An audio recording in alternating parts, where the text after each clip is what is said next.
The delay in passing the Petroleum Industry Bill, PIB, started over 20 years ago under the administration of former President Olusegun Obasanjo between 1999 and 2007.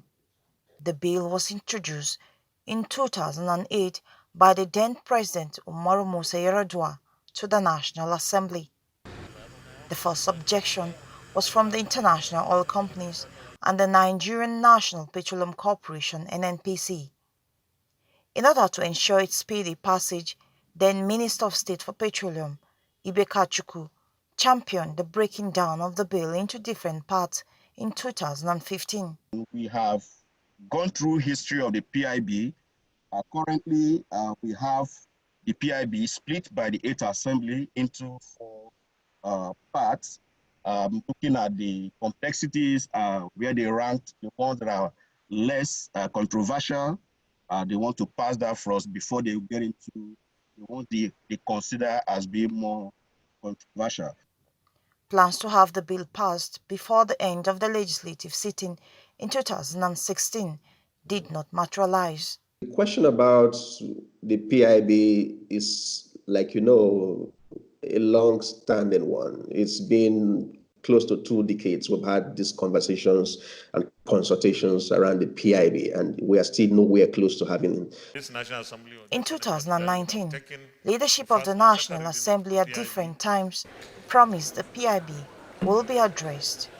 Since January 2020, the National Assembly commenced consultation with the executive on a new version of the PIB. This National Assembly, or this Senate particularly, would have taken the first and second reading of the PIB to enable our oil and gas related committees to work on the bill during the recess. But that bill has not been presented.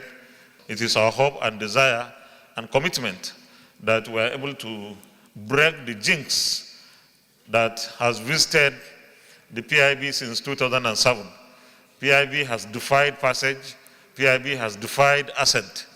This time around, we want to work assiduously and work together with the executive arm of government to ensure that we pass the PIB and that the president signs into law, because everything is on. We have everything to lose if we don't pass it this year. We will get more revenues into the coffers of the federal government, in fact, the governments at all levels in the country.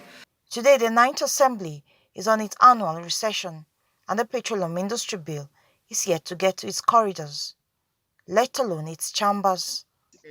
A situation many see as worrisome. COVID has shown that if you don't move fast, you will move back and you will move into extinction. It's going to benefit we citizens in Nigeria. I will advise Mr. President to pass the bill.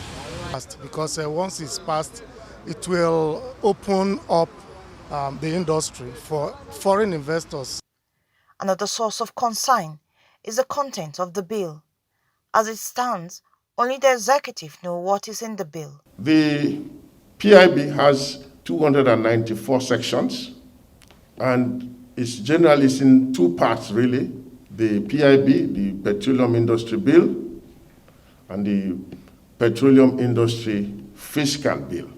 The Petroleum Industry Bill is in 4 broad parts.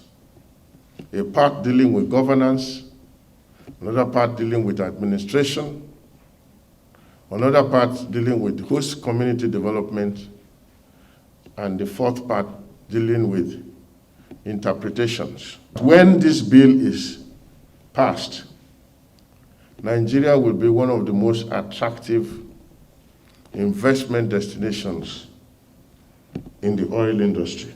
Industry watchers are hoping that the executive will not take too long in submitting the Petroleum Industry Bill, and they hope that this time around the 9th National Assembly will break the jinx surrounding the Petroleum Industry Bill and pass it. Mwesi Gono, AIT News, Abuja.